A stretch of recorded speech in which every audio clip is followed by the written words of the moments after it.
70편 역시 개인 탄원시로 분류되는 시입니다.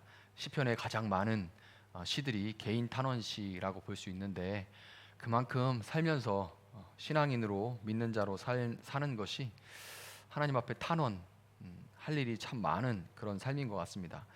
시편 70편은 특별히 개인 탄원시 가운데도 가장 짧은 시 중에 하나예요. 금방 같이 읽었죠.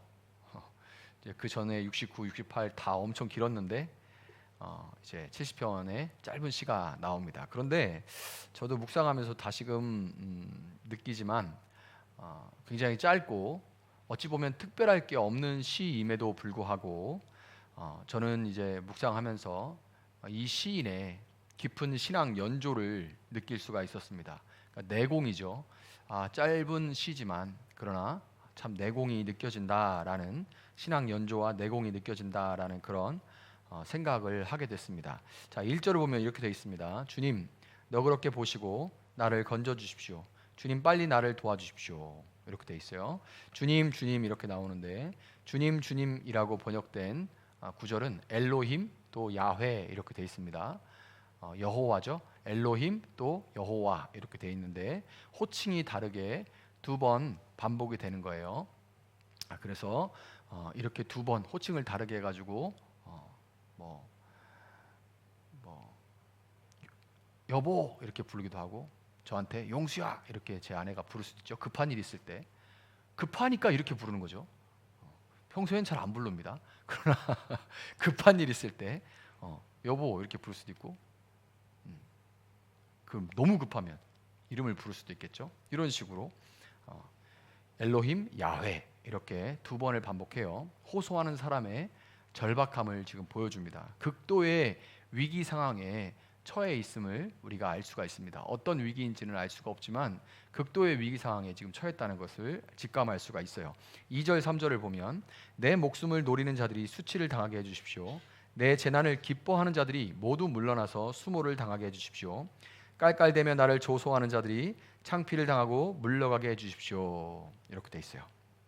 내 목숨을 노리는 자들, 내 재난을 기뻐하는 자들, 깔깔대며 나를 조소하는 자들, 이런 자들이 지금 이 시인 주변에 아주 가까이 근접한 곳에서 이렇게 깔깔대는 소리가 들릴 정도로 가까운 곳에서 지금 제잘거리고 있다는 것, 위협적으로 있다는 것을 알 수가 있습니다. 자, 우리가 이렇게 두 가지 상황을 상정할 수 있죠. 목숨이 위태롭고 재난을 만났을 때 실제 이 시인을 원수로 생각하는, 물론 시인이 하나님 앞에서는 의인이기 때문에 의롭지 않은 자들이겠죠. 이 원수들이, 실제로 존재하는 원수들이 이 시인을, 이런 위급한 상황에 처해 있는 시인을 오히려 조롱하는 상황, 걱정하는 척하면서 혀를 차면서 고개를 흔들면서 걱정하는 척 그 사람이 끝났다는 것을 알려주는, 그런 오히려 조롱하고 비웃고 돌려서 치는 그런 상황을 상정해 볼 수 있고, 또 영적으로는 지금 재정적으로나 육체적으로나 정신적으로나 영적으로 재난을 만났을 때 원수 마귀가 이 시인, 나의 믿음을 조롱하는 상황을 상정해 볼 수가 있습니다. 그렇죠. 정말 고난을 당할 때, 어려움을 당할 때 원수 마귀가 우리 가까이에서 정말 그 웃는 소리, 비웃는 소리, 코웃음 치는 소리가 들릴 정도로 가까운 곳에서 이 믿음, 우리의 믿음을 조롱하는 상황, 그런 상황을 경험할 수 있는데, 이 시인이 지금 처한 상황이 그런 상황이라고 우리가 상정을 할 수가 있겠습니다. 자, 4절을 보면 그러나 주님을 찾는 사람은 누구나 주님 때문에 기뻐하고 즐거워하게 해주십시오. 주님의 승리를 즐거워하는 모든 사람이 하나님은 위대하시다 하고 늘 찬양하게 해주십시오. 자, 시인이 지금 자기가 당하는 고난과 고통에 대해서 하나님의 개입과 기도 응답과 문제 해결을 구하고 있습니다. 자, 이건 너무나 당연한 거예요. 이런 어려움을 당하고 마귀가 옆에서 깔깔거리는 소리가, 코웃음 치는 소리가 들리는 것처럼 느껴질 만큼 이렇게 믿음이 너무나 힘들고 흔들리는 그런 상황 가운데서 하나님 도와주십시오라고 간구하는 것은 너무나 당연한 겁니다. 너무나 당연해요. 그리고 이럴 때는 보통 이제 문제들이 막 닥쳐올 때는 눈앞에 그 문제가 마치 주먹이 멀리 있을 때는 주먹으로 보이지만 주먹이 내 눈앞에 있을 때는 아무것도 안 보이는 것처럼 문제가 막 닥쳐오면 이 문제만 보여요. 문제만 너무 크게 보여서 이 문제 때문에 시야가 다 가려지는, 주먹이 멀리 있을 때는 다른 거 다 보이지만 이렇게 가까이 있을 때는 아무것도 안 보이는 것처럼 이렇게 시야를 다 가려버리게 돼서 나 이렇게 되기가 되게 쉽거든요. 그런데 이 시인은 이 고통과 고난에 대해서 하나님의 개입과 기도 응답과 문제 해결을 구하는 동시에 그로 인해서 하나님을 믿는 모든 사람이 감사와 기쁨을 누리고 하나님께 영광을 돌리게 해달라고 구합니다. 그러니까 이 시인은 지금 이 어려움을 구해달라고, 이 어려움에서 나를 건져달라고 기도하지만, 그러나 그것이 진정으로 나 잘되게, 나 해결되게, 나 편해지게 하는 것에 목적이 있는 것이 아니라 정말로 하나님의 이름이 무시당하지 않고,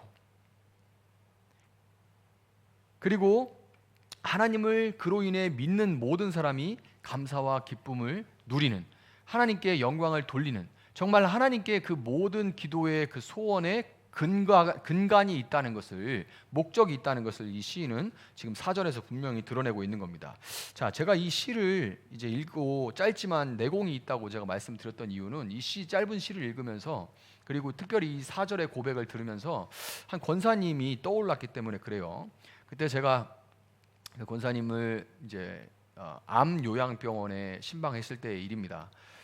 코로나가 터지기 전이라 다행히 그때는 들어갈 수가 있었는데, 그냥 큰 요양병원 전체가 암 환자들로만 가득한, 복도가 쫙 이렇게 있고, 거기 병원은 특이하게 이렇게 복도가 이렇게 원형으로 돼 있었는데 방방방방방방방 있고, 가운데 좀 정원 같은 거 있고, 쭉 이렇게 뱅글뱅글 돌아서 다 암 환자, 몇 층에 다 암 환자인 그런 요양병원이었습니다. 좀 근교로 나가서 공기 좋고 좀 이런 곳이었는데, 거기에 권사님 입원하셨는데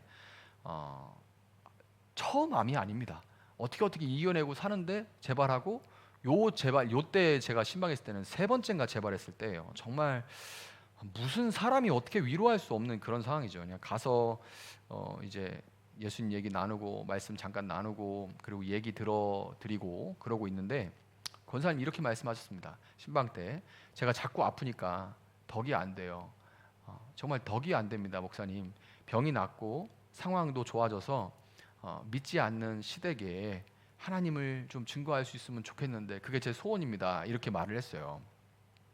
예수 믿으면 구원받고 복도 받고 다 잘 된다. 내가 이렇게 잘 돼야 다른 사람들한테 이렇게 떵떵거리면서 예수님 믿으면 이렇게 돼, 너도 한번 믿어봐, 이렇게 할 수 있지 않겠습니까? 이런 얘기는 제가 들어봤는데, 이때 이 권사님의 그 고백을, 정말 덕이 안 돼서 제가 자꾸 아프고 이러니까 덕이 안 돼서 제가 좀 낫고, 그래서 정말 하나님 이름을 좀 전할 수 있으면 좋겠어요 라고, 특히 믿지 않는 시대에 좀 전할 수 있으면 좋겠어요 라고 하시는 말씀이, 정말 내가 다 잘 돼가지고 내가 잘 돼서 사람들이 나 잘 된 거 보고 너도 예수 믿으면 이렇게 돼, 이런 얘기가 아니라는 것을 알 수 있었던 게 뭐냐면, 그 권사님은 정말로 관심사가 내가 아픈 거 이런 거보다, 이런 거 둘째고, 관심사가 하나님께 영광이고 어려움 당하는 믿음의 사람들에게 소망이 되는 것에 있다는 것을 그 말씀하시는 와중에 그 내면에 가득한 것을 제가 읽을 수가 있었어요.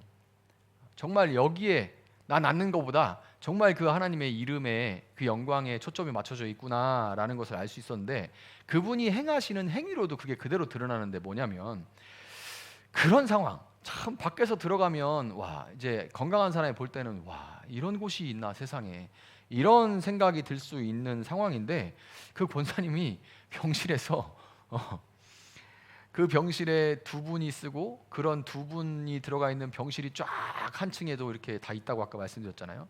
그곳에 아주 유명해요. 이곳저곳 다니면서 그냥 뭐 집에서 누가 이렇게 김치 가져오면 김치 막 돌리고, 이거 이제 입맛이 없잖아요, 환자들이. 막 김치 이거 진짜 잘 됐다고 갖다 돌리고 이렇게 아주 활력 있게 다니시면서 얘기 들어드리고 위로해주고, 그러니까 자기도 아픈 사람인데 오만 대를 다니면서 그렇게 위로하고 얘기 들어주고 그렇게 하는 거를 봤어요. 그러니까 목사를 비롯한 일반인은 들어갔다가 그냥 나와야 되는 겁니다. 그런데 권사님은 동병상련으로 안에서 하나님을 드러내고 있었던 겁니다.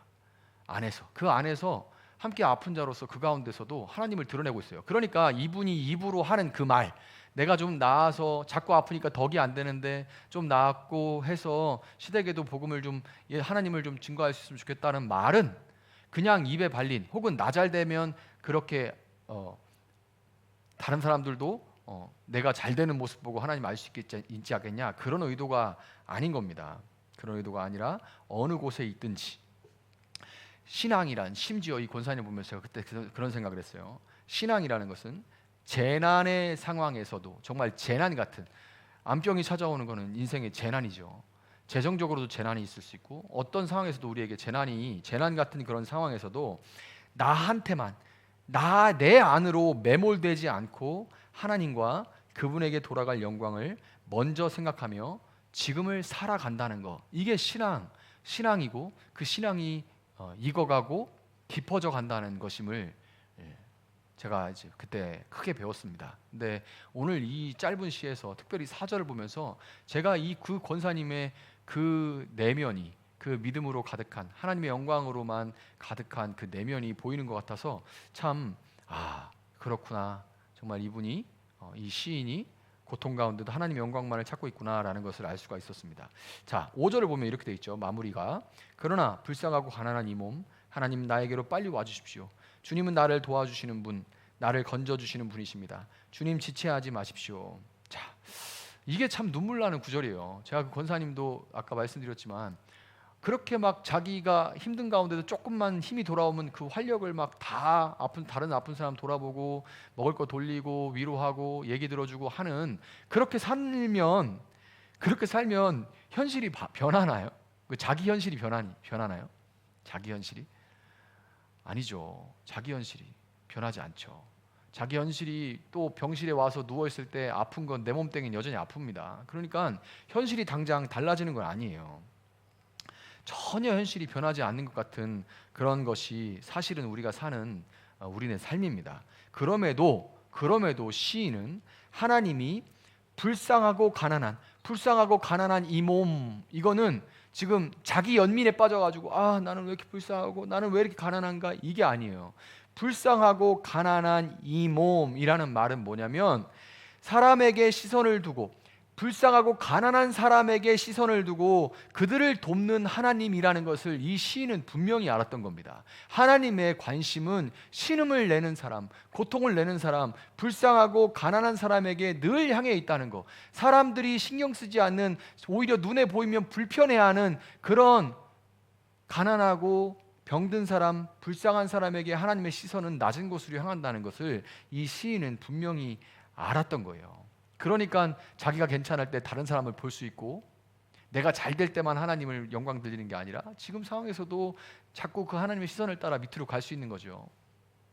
시인은 이 불쌍하고 가난한 사람에게 시선을 두시는 하나님을 분명히 알고 믿고 끝까지 그분에게만 소망을 두며 지체하지 않고 도와주실 것을 지금 시인은 탄원하고 있습니다. 그러니까 정말 내공이, 신앙의 연조가 깊고 내공이 깊은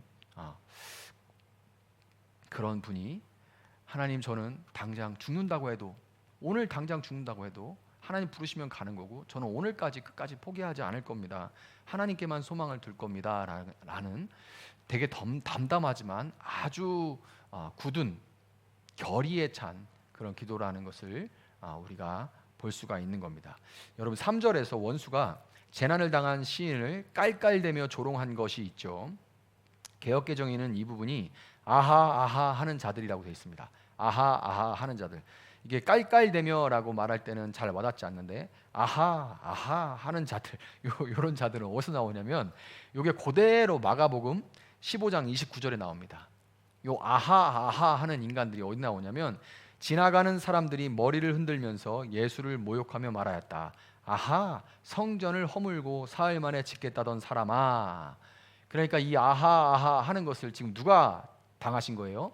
예수님이 당하셨죠. 그대로 이어져요. 이로 인해서 수세기 동안 이 시를 고난당하신 예수님의 기도 혹은 궁핍한 교회의 기도로 이해하는 그런 믿음의 사람들이 참 많았습니다.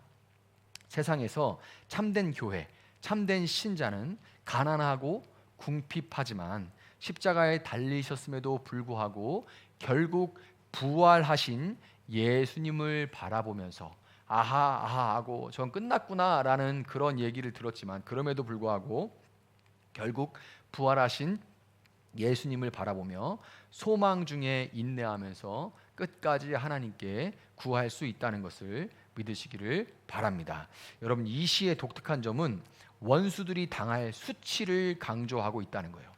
이렇게 아하 아하 하는 자들이 당할 수치를 강조하고 있습니다. 2절 3절 보면 원수들은 수치와 수모와 창피를 당할 것이라고 분명하게 기록이 되어 있죠. 예수님의 부활로 그분을 십자가에 못 박은 세상과 마귀가 수치를 당한 것처럼, 예수님이 부활하심으로 하나님의 아들을 내가 죽였다, 하나님이 인간을 구원할 계획을 짜고 진짜 이 예수를 보내서 이렇게 애를 썼지만 결국 내가 무너뜨렸다 하고 아하 아하 그렇게 좋아하다가 결국 예수님의 부활로 인해서 수치를 마귀는 당했죠. 그거와 마찬가지로 하나님이 이 땅에서 또한 심판의 날 우리의 수치를 원수들과 마귀에게 돌리실 것을 믿고, 또한 오늘도 그것을 경험하며 풍성하게 경험하며 누리며 살아갈 수 있는 여러분들 될 수 있기를 예수님의 이름으로 축복합니다.